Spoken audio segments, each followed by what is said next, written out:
मैंने मुझे भाग नहीं लिया तो कोई बहस तो हुई नहीं।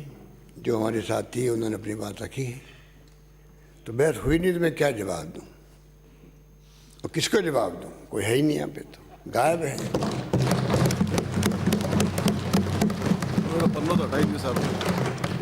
बाहर उनकी दुर्गति हो रही है, लोग आ ही नहीं रहे हैं, इंतजार कर रहे हैं, लेट कर रहे हैं, लेट कर रहे हैं। अब आए 1000 आए, 1500 आए, 2000 आए, 3000, 20-20 हज़ार की बातें करते थे, 50 हज़ार की बातें करते थे। तो उनकी पोल तो खुलने वाली शाम को, और मालूम पड़ जाएगा कि वो चाहते क्या हैं। आज देश में प्रदेश में इतनी बड़ी समस्याएं होती है, लोग इंतज़ार करते हैं कि भाई जब असेंबली आएगी तो हमारे मुद्दे उठाए जाएंगे, मुद्दे उठाए जाएंगे। महंगाई का मुद्दा बड़ा मुद्दा है अध्यक्ष महोदय। बेरोजगारी तो विस्फोटक स्थिति के अंदर है। बिहार में ट्रेनें चल रही है, पहली बार सालों बाद में देखा कि ट्रेन चल रही है, और अगर समय पर इस पर काबू नहीं किया गया तो पता नहीं ये युवा किस दिशा में जाएंगे। जब हालात ये हों देश के अंदर, तो सरकारें चाहे किसी पार्टी की हो, उनकी प्रायोरिटी होती है उनके मुद्दों को हल कैसे करें, और उसके अंदर कायदा होता है कि पक्ष विपक्ष अपनी बात रखें, और विपक्ष की तो ये ड्यूटी है कि वो कमियां बताए। 1 साल पहले बजट पेश किया हम लोगों ने अध्यक्ष महोदय, वो हमें कमियां बताते कि साल भर में आपके बजट में ये वादे किए गए तो पूरे नहीं किया आपने, महंगाई बढ़ी उसमें आप क्या कर रहे हो, बेरोजगारी के लिए रास्ते में क्या आपकी सोच है, और भी कई मुद्दे। क्योंकि देश में तो ऐसा हालात मैंने कभी देखे ही नहीं। आज जो हालात देश में हैं, जो माहौल 75 साल में जब पंडित नेहरू प्रथम प्रधानमंत्री बने, गांधी जी के सानिध्य में जो हमारे अनेकता में एकता वाले मुल्क में जो नीतियाँ बनी, कार्यक्रम बने, सिद्धांत बने, संविधान की स्थापना हुई डॉक्टर अम्बेडकर के सानिध्य में, वो भावना कहाँ है? आज खतरे में है संविधान भी और खतरे में लोकतंत्र भी। ये माहौल देश के अंदर है। वो चिंता पक्ष विपक्ष सबको होनी चाहिए। इन सब से बचने के लिए मेरा मानना है अध्यक्ष महोदय, उनको मालूम है कि इस बार सत्ता पक्ष के लोग सब जान चुके हैं कि ये केंद्र सरकार देश को किस दिशा में ले जा रही, किसी को नहीं मालूम। ये देश किस दिशा में जाएगा ये कोई नहीं जानता है। ये माहौल देश के अंदर अविश्वास का, अशांति का, तनाव का, हिंसा का माहौल है। वो चिंता पूरे देशवासियों को है। इन सब से बचने के लिए इनके हाईकमांड के इशारे पे सब कुछ हो रहा है।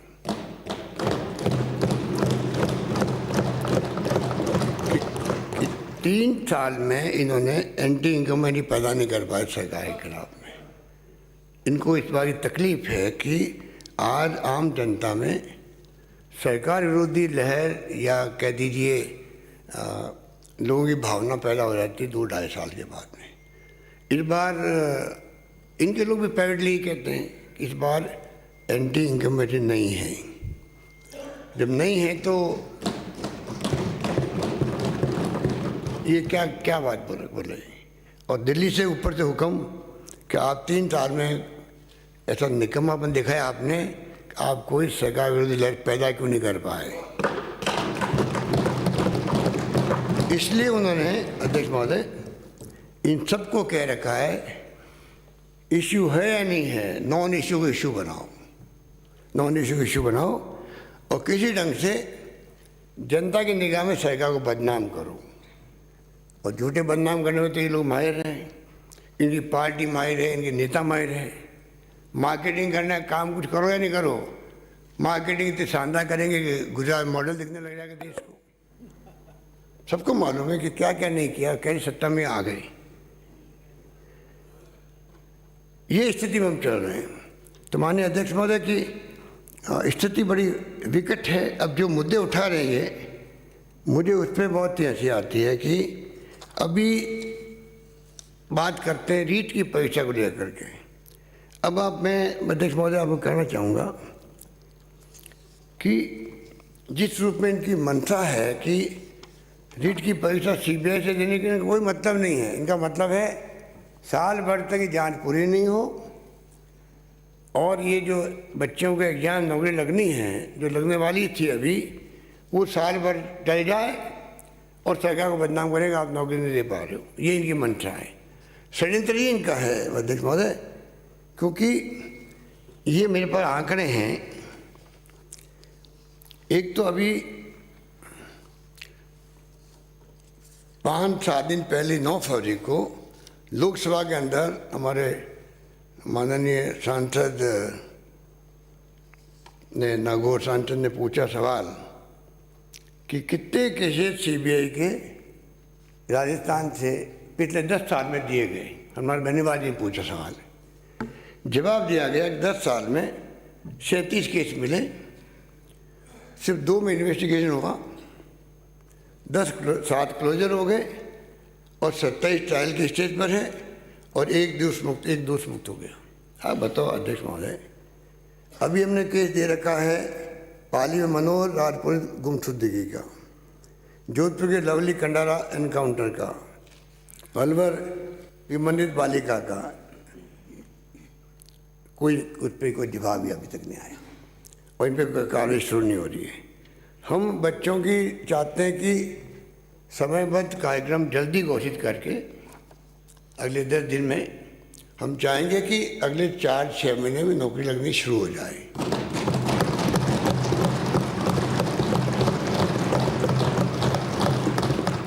33,000 नौकरियाँ 32,000 नौकरियाँ में निकाली थी। पहले 20,000 बढ़ाई, फिर 10,000 और बढ़ा दी, 30,000 और बढ़ा दी, मैंने 62,000 नौकरियाँ लग रही है। कुछ 62,000 नौकरी रुके कैसे लग नहीं पाए। इसीलिए आप देख रहे हैं पिछले 10-15 साल से ही कभी हाई कोर्ट में, कभी किसी कारण से, कभी किसी कारण से नौकरियाँ को रोकने का प्रयास कुछ लोग करते रहते हैं। ऐसी स्थिति में इनकी मांग क्या उचित है। कटारे जी नेता प्रतिपक्ष तो हैं, पर साथ में एक शिक्षक भी है।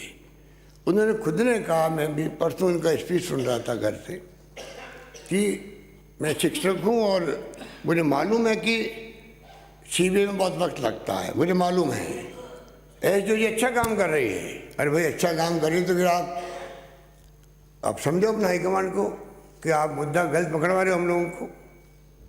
अच्छा काम करे, मैंने सर्टिफिकेट दे दिया एसएसजी को।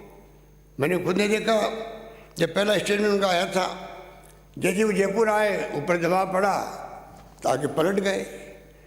नेता प्रतिपक्ष को इतनी हिम्मत दिखानी चाहिए कि वो सही बात को सही बात कहे। और किस तरह से ये मांग कर रहे हैं सब मिल करके, इसलिए किसी ढंग से बच्चों की नौकरी नहीं लगे। इसलिए मैं आह्वान करना चाहूँगा प्रदेशवासियों से भी कि इनकी जो चाल है उसमें आप उनको समझ जाएं, ये चाल को पर्दाफाश करें उसका। और जिस रूप में इन्होंने पूरा सदन को डिस्टर्ब कर रखा है। माननीय राज्यपाल महोदय का स्पीच चल रहा था और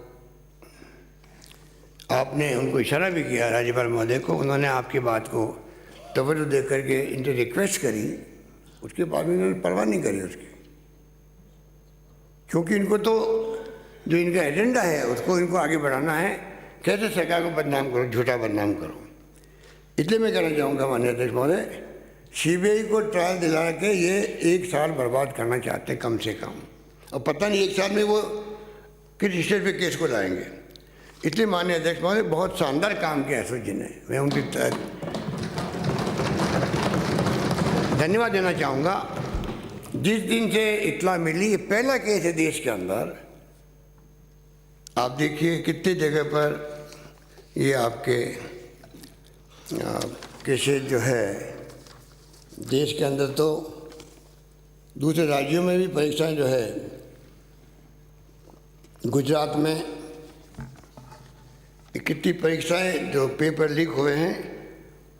गुजरात में non secretariat clerk, Haryana police constable paper, Madhya Pradesh में एसडीओ, एआरईओ और नर्सिंग भर्ती परीक्षाएं, यूपी में दरोगा भर्ती और यूपी में यूपीपीसीएल भर्ती, यूपी लोअर सबऑर्डिनेट परीक्षा, ग्राम विकास अधिकारी, यूपीपीएटी, यूपीटीटी परीक्षा और केंद्र सरकार द्वारा आयोजित यूजीसी नेट 21 2021 नीट परीक्षा, एसएससी सीजीएल भर्ती, थल सेना में जनरल ड्यूटी। ये परीक्षाएं सब जगह पेपर लीक हो रहे हैं देश भर के अंदर। तय में जाना चाहिए कि कारण क्या है देख महोदय कि ये स्थिति क्यों बन रही है देश के अंदर, पेपर लीक होते जा रहे हैं, गैंग बन जाती है, ये स्थिति क्यों बन रही है? कुछ कारण होंगे, फ्रस्ट्रेशन होगा युवाओं के अंदर, जो हालात बन गए देश के अंदर, जिस प्रकार का माहौल बनता है उस प्रकार का बिहेव जनता करने लग जाती है। माहौल बनाने वाले दोषी कौन है? एनडीए गवर्नमेंट है और बीजेपी है। बर्बाद कर दिया देश को, बर्बाद कर दिया है, पूरा देश चिंतित है। इंदिरा गांधी ने जान दे दी तो खालिस्तान ने बनने दिया। राजीव गांधी शहीद हो गए, सरदार बहन सिंह जी शहीद हो गए। एक तरफ तो त्याग बलिदान की कहानी आज़ादी की पहले की बात के हमारे साथ में है। ये लोग 70 साल में क्या किया जुमला बोल देते हैं, 70 साल में क्या किया जुमला बोल देते हैं, क्योंकि इनकी तो सोच अलग तरह की है। इनकी सोच तो अगर कोरोना आ गया, दुनिया चिंतित हो गई क्या होगा, और हमारे केंद्रीय मंत्री कहते हैं अर्जुन मेघवाल, भाभी जी पापड़ खाओ, भाभी जी पापड़ खाओ, आपको कोरोना चला जाएगा। ये वो सोच वाले लोग हैं। शेखावत साहब कहते हैं गजेंद्र जी बालाजी को नारियल चढ़ाओ। कमाल है। अगर ये बातें जनता को बताएंगे कि इससे आपका कोरोना खत्म हो जाएगा, बेचारा वो जाएगा नहीं टाइम पे अस्पताल के अंदर, मर जाएगा। मर गए कई लोग, तो इनकी बेवकूफ़ियों से कई लोग मर गए हैं, किसी को नहीं मालूम है। ये पापड़ खिला रहे हैं, नारियल फोड़वा रहे हैं बचाने के लिए। बताइए आप, ये स्थिति कभी ताली बरसती है, कभी थाली बरसती है। क्या हो रहा है देश के अंदर, हो क्या रहा है देश के अंदर? ब्लैक फंगस क्या भयंकर बीमारी आई। 500 पेशेंट तो यहाँ आगे, 500 पेशेंट ब्लैक फंगस, पूरा आधा चेहरा जो है, क्या क्या नहीं हुआ। मैं तो देख के आया अस्पताल के अंदर। शानदार काम किया हम लोगों ने। तो मैं निवेदन कर रहा था आपको, दूसरे राज्यों में सब जगह पेपर लीक हो रहे हैं, कहीं सीबीआई की मांग नहीं हो रही है। वो जानते हैं कि लेट हो जाएंगे हम लोग। हमारे प्रदेश के अंदर बीजेपी सरकार थी, इनके वक्त में देखिए आप आरएस का परीक्षा 14 का, आरजीएस परीक्षा 14, एलडीसी परीक्षा 14, आरपीएमडी परीक्षा 14, जेल प्रहरी परीक्षा, सेकंड ग्रेड टीचर भर्ती परीक्षा, आईटीआई सेकंड सेमेस्टर परीक्षा 2017, कांस्टेबल भर्ती परीक्षा 18, रीट परीक्षा 2016, रीट परीक्षा 2018, राजस्थान यूनिवर्सिटी का वार्षिक पेपर परीक्षा। ये कितने पेपर हो गए बीजेपी के राज के अंदर? ये पूछो, थोड़ी बहुत तो कॉन्शियस अभी कैसे लोग करते हैं इस प्रकार झूठ बोल करके राजनीति करने की, असत्य बोल रहे हो, ये मेरे तो समझ के परे हैं। इसलिए मैं कहना चाहूँगा अध्यक्ष महोदय कि सरकार चाहती है कि नौकरियाँ लगे। 1 लाख नौकरियाँ हम लगा चुके हैं अभी तक, और करीब 1 लाख के आसपास नौकरी का काम चल रहा है, प्रक्रिया के अंदर है, और अभी 20,000 और उन्होंने बढ़ा दी है। तो 1 लाख से अधिक नौकरियाँ तो प्रक्रियाधीन हो गई है, 1 लाख लग चुकी है। इनको पूछे तुम्हारे वक्त में कितनी लगी नौकरियाँ 3 साल के अंदर। इससे मैं निवेदन करना चाहूँगा अध्यक्ष महोदय कि इस रूप में जो ये तमाशा कर रहे हैं, आपने बहुत प्रयास किए, मैं जानता हूँ आपका, आप स्पीकर यानी सदस्य के हैं, पर साथ में आप कस्टोडियन होने के नाते आप अपना फर्ज समझते हैं किस प्रकार से पक्ष विपक्ष मिल करके हाउस के अंदर बिजनेस हो और पब्लिक इंटरेस्ट के अंदर बहस हो। उसमें इनकी रुचि नहीं है अध्यक्ष महोदय, मैं इनको आरोप लगाना चाहता हूँ।